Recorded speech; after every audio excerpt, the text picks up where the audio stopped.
Welcome to What Matters Now, a weekly deep dive into one issue facing Israel and the Jewish world. I'm Times of Israel Deputy Editor Amanda Borschel-Dan. This week, I'm joined by Rabbi Elliot Cosgrove, a leading voice in conservative Judaism, who has served as the head rabbi of New York's Park Avenue Synagogue since 2008. Hi, Elliot. Thanks so much for joining me. It's great to be here. Thank you, Amanda. We're here, of course, to speak about your new book, For Such a Time as This, which was written with the October 7th Hamas massacre as its skeleton, shall we say, but not only about that. The book, to me, is a real blend of memoir, of Torah study, and it's almost an anthropological or sociological reflection on what it means to be a Jew in the diaspora today, but not only that as well. I want to mention that you and I met about 6 years ago in the aftermath of the Pittsburgh Synagogue shooting. And then I was really impressed by your empathy. And in reading this book, it hit me again.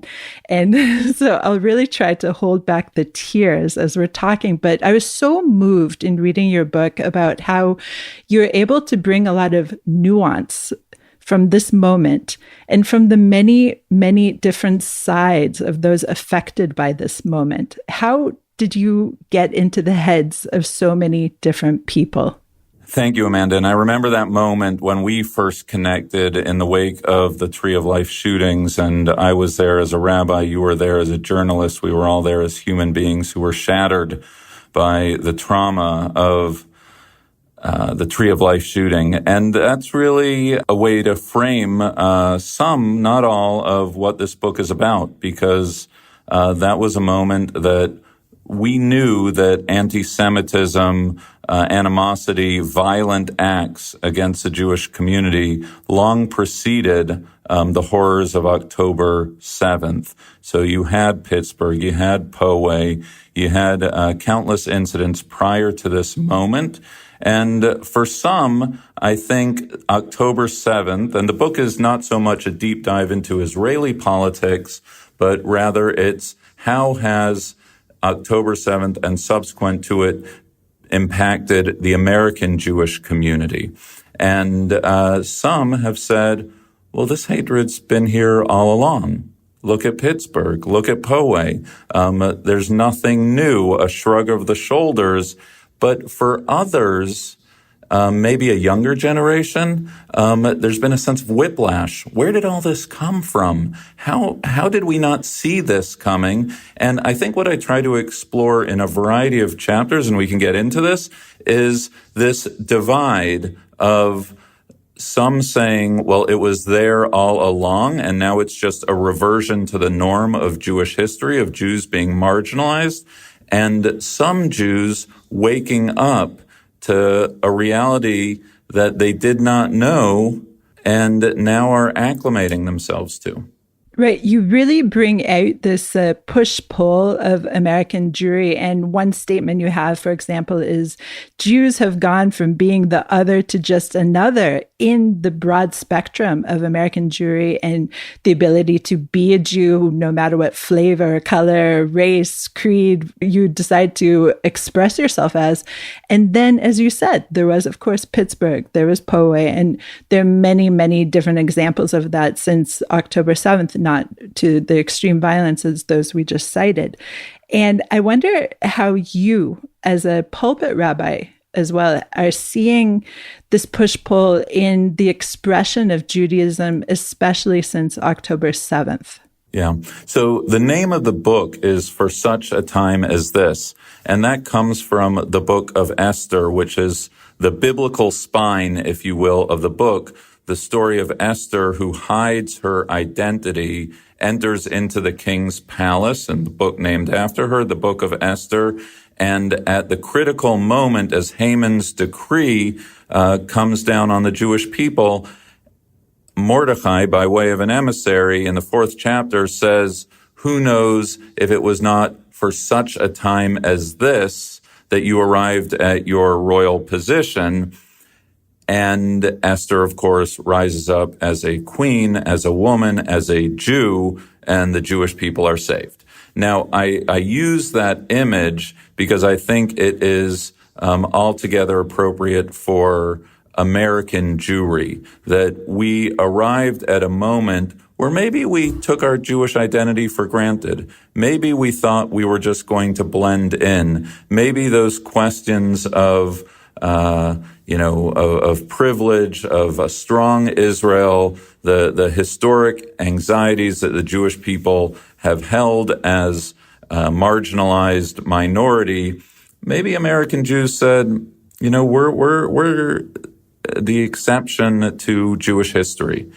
And then October 7th happens, and this surge of Jewish identity, an assertion of who we are, it can be tracked.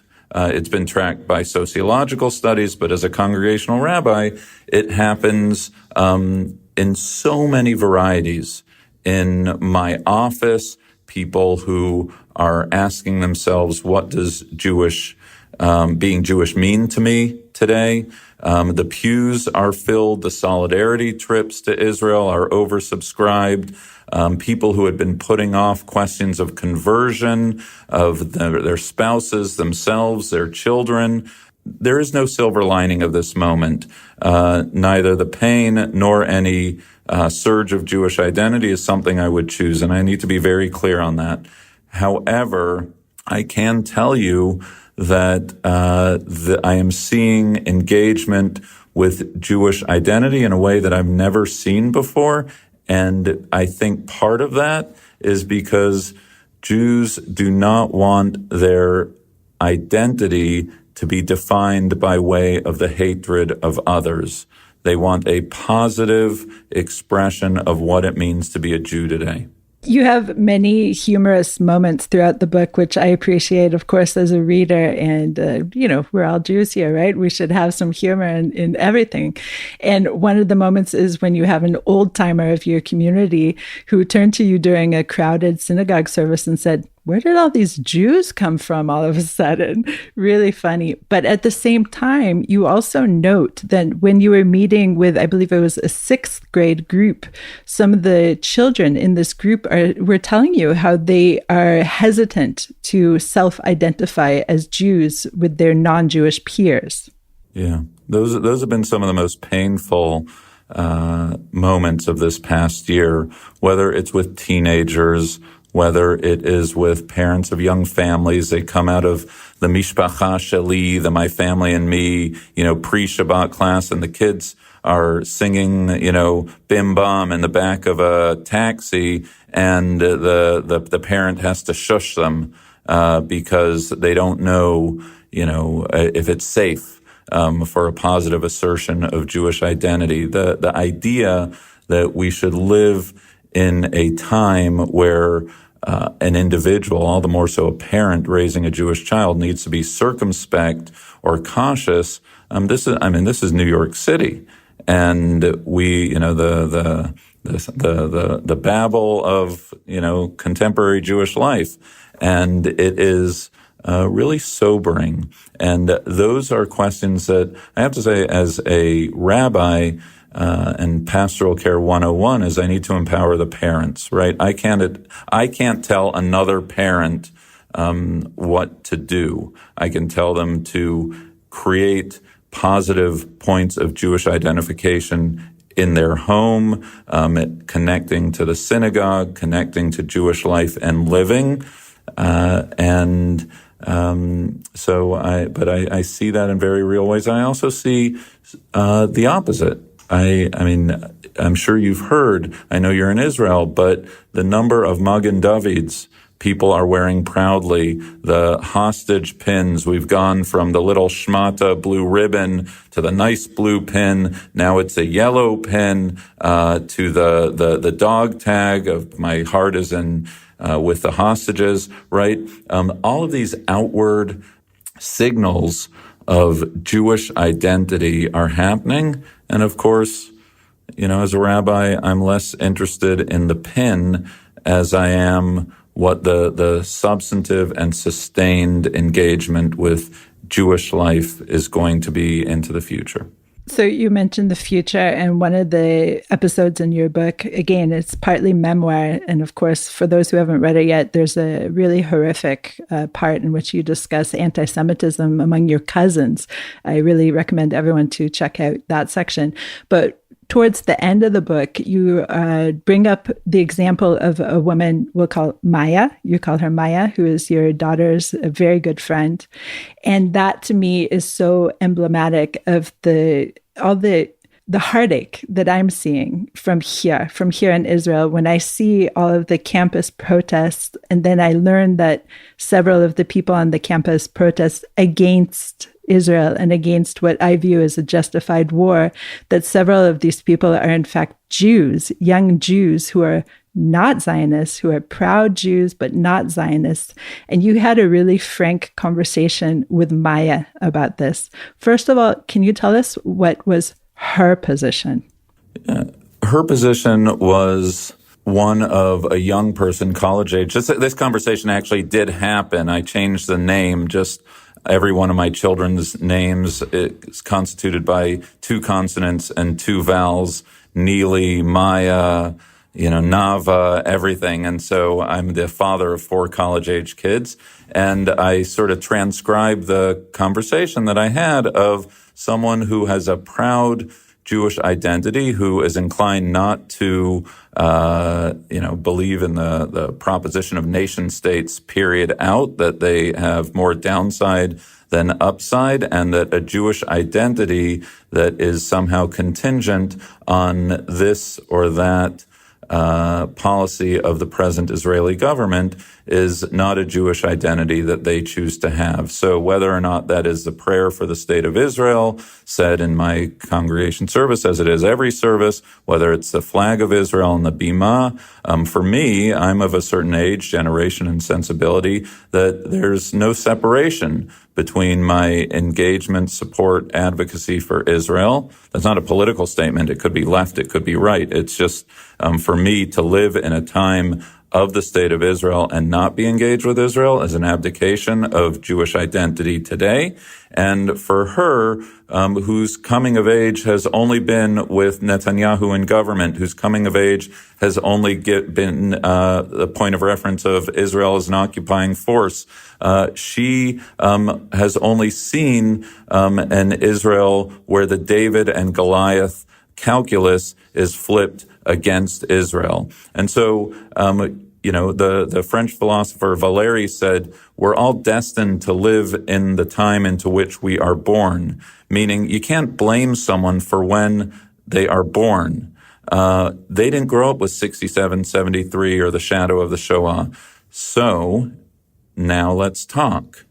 I have different points of reference as Maya and the Mayas of the world do. How do we have a conversation together that doesn't denigrate their life experience and also affirms the values that I hold dear?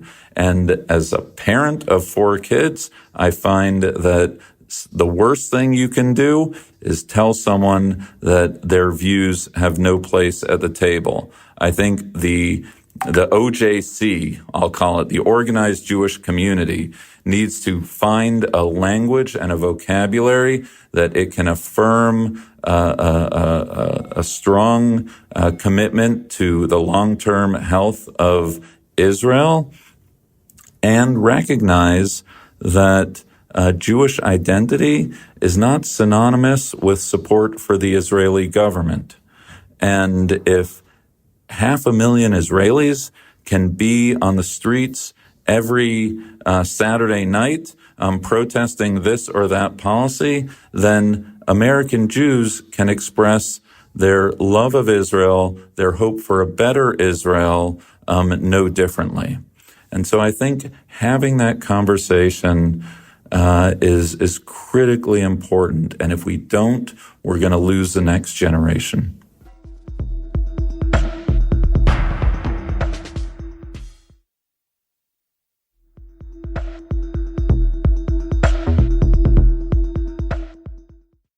I think the main question is, are the Mayas of your world willing to have the conversation with the, shall we say, Yairs?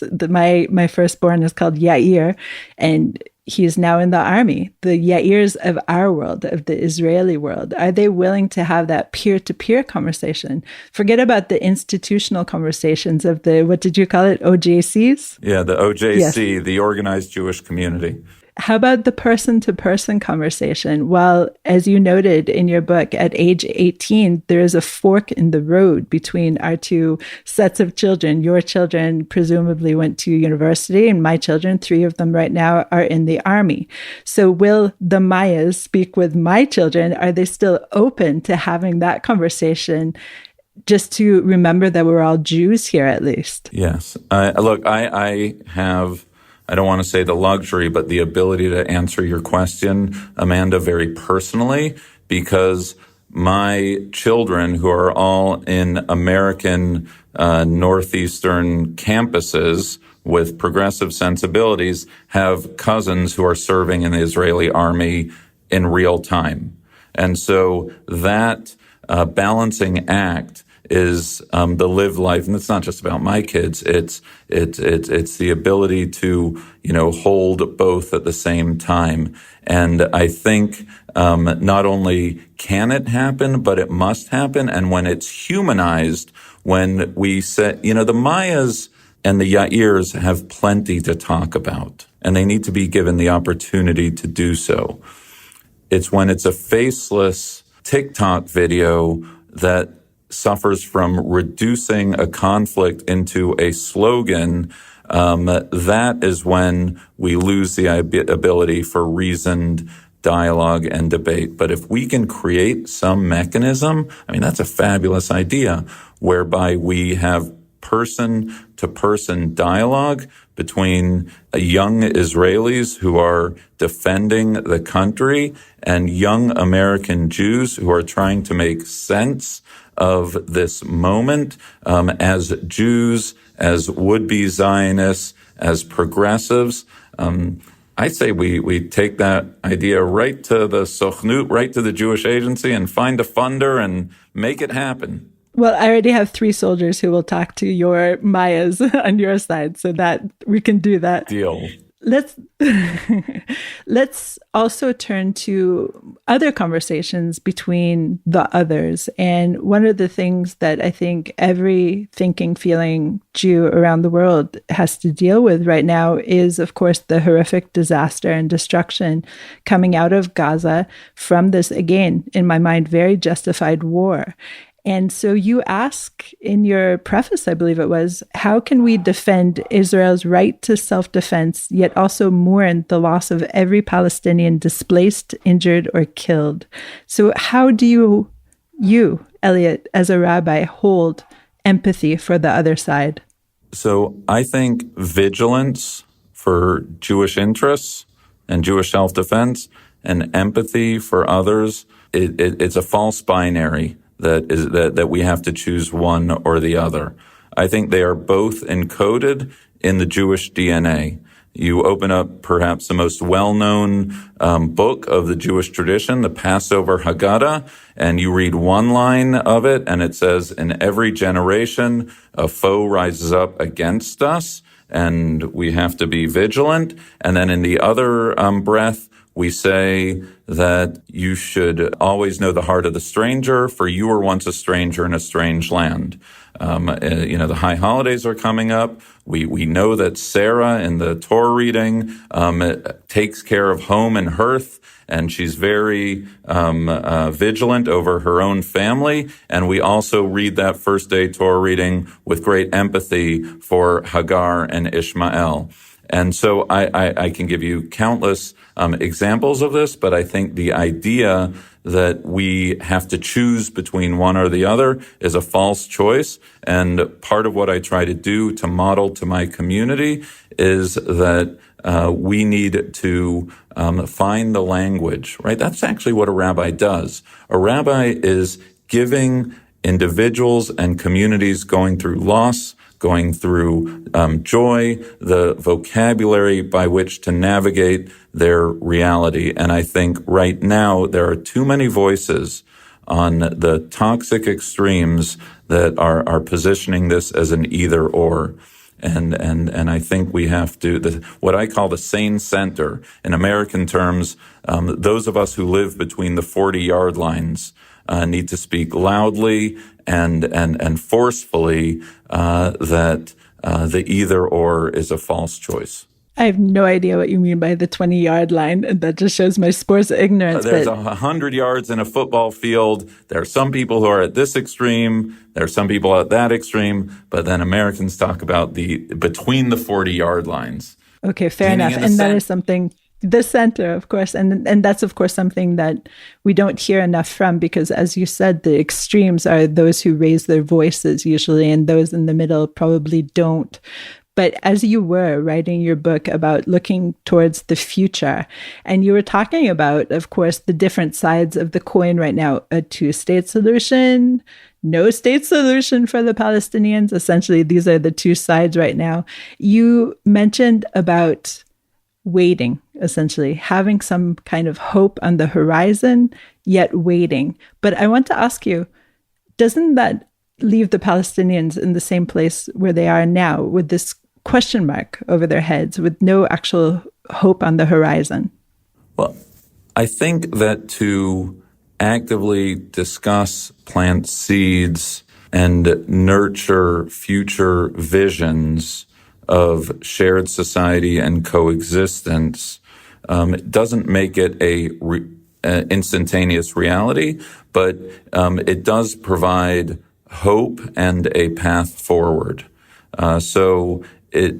No, it's not creating a fact on the ground tomorrow, but yes, it's providing a path towards some future as yet unrealized possibility, both for Israelis and for Palestinians. I think the failure of the Israeli government to give voice to a day after plan, a plausible day after plan, is not just a tactical failure, but it's also a moral failure, in that there is not a vision of what comes next. Wars, right? There was Malta, there was Yalta, there was, right, Roosevelt, Churchill. They were actively planning a post-war peace even as the war was being prosecuted. Lincoln was doing it even as a civil war was being fought. George Bush was doing, right? Some of them were successful, some of them weren't successful, but the importance of giving voice to war is not our destination. Peace is our destination. And that is, I don't hear it. Maybe it's being said and I don't hear it. But as an American Jew, as an American rabbi, I don't hear those voices. And I think, I don't know if any Israelis care what I say, but I think that my counsel would be that there needs to be, I'll give you another Americanism, to walk and chew gum at the same time, right? This war needs to be prosecuted with the defense of Israel at the forefront of everyone's concern, and there need to be moves made that help give voice to a future Middle East. Because the way we all feel now, horrible it is, I'm doubly sure I don't want my children and grandchildren to be living this reality.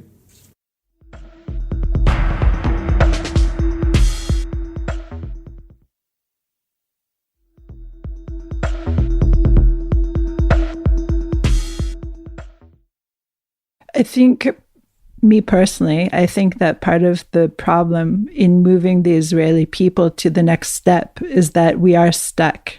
We're stuck still in our grief and our fury. And I wonder if you, as a rabbi, who you've counseled countless people going through grief, I wonder if you have any advice for that situation. Well, first of all, I think part of what comes through, I hope, in the book is that being a rabbi, you hold that same grief. And we are not just spectators to the loss of a congregant, illness in a hospital, miscarriage, and we go home and cry. And in the case of this war, I can speak personally.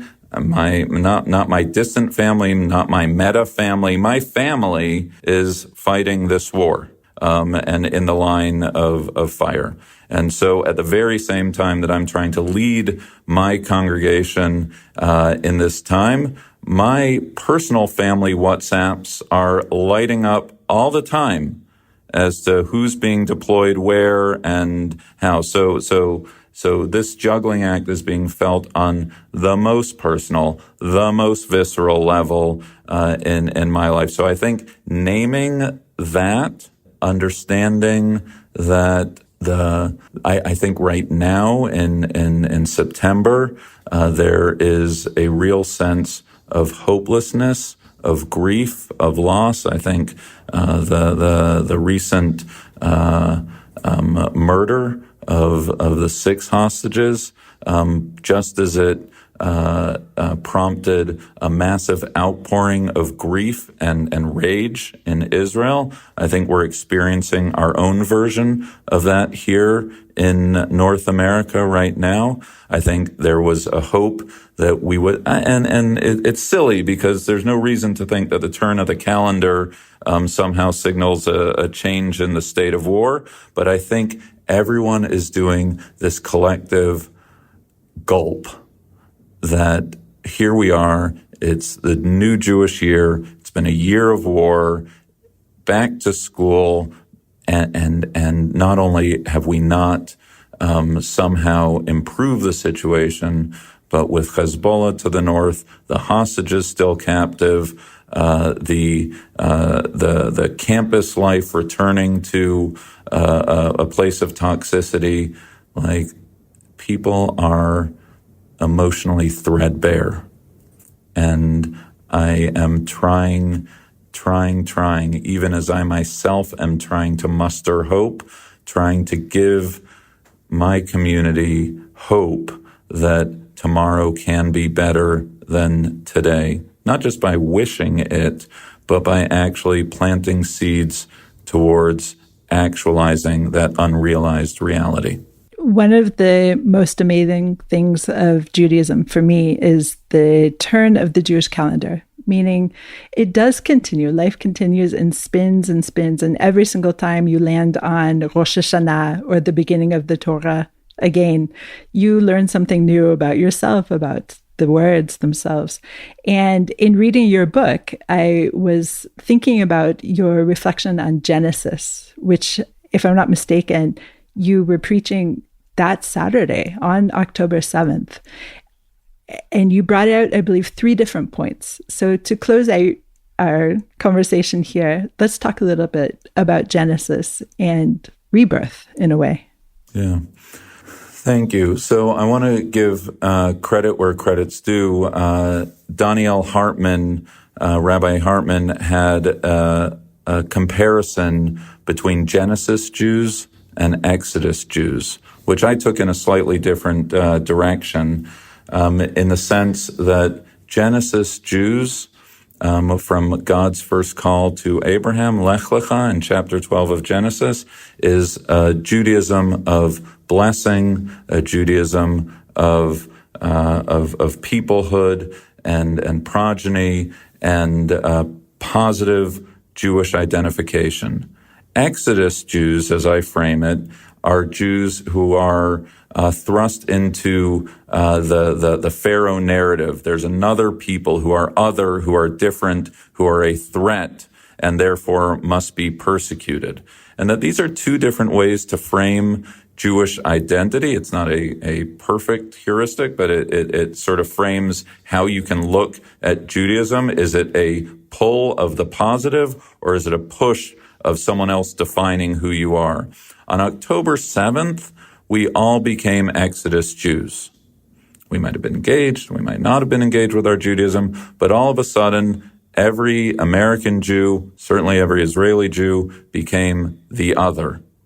And I think that's still the case. And as a rabbi, as someone who refuses to let my Judaism be defined by the hatred of others.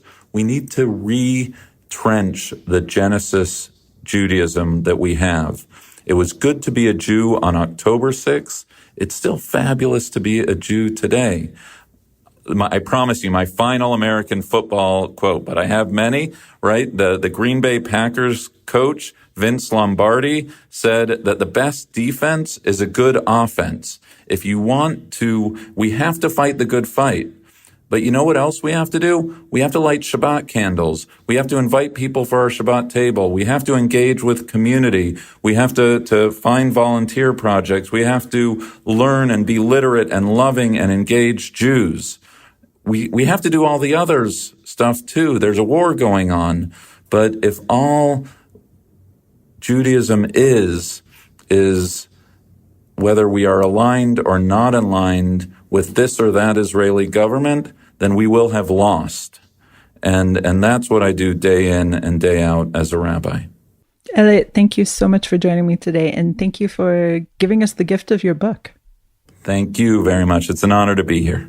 Pleasure. Thanks for listening to the Times of Israel's What Matters Now. I'm Amanda Borschel-Dan.